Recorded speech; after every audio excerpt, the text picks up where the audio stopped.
গরিব, যারা গরিব আমরা মনে করি এই গরিব দুনিয়ার জমিতে কিভাবে চলে, অভাব, খানা পাই না, বিনা পাই না, একবেলা থেকে আরেকবেলা পাই না।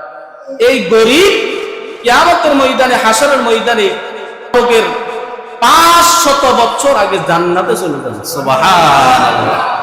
কয় শত বছর? 1 বছর আর 2 বছর নয়, 100 বছর আর 200 বছর নয়, 500 বছর আগে জান্নাতে চলে যাবে। কারণ কি?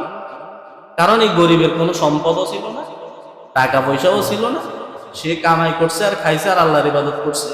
এই জন্য তার কোনো হিসাবও নাই, সম্পদও নাই, হিসাবও নাই।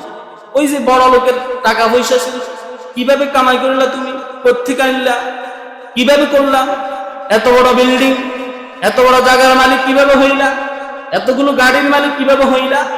এই গাড়ি বাড়ি নারীর হিসাব দিতে দিতে দিতে দিতে তার 500 বছর চলে যাবে। ওইদিকে গরিব তার 500 বছর আগে জান্নাতে চলে যাবে। সুবহানাল্লাহ। এজন্য গরিবের জন্য একবারে সহজ।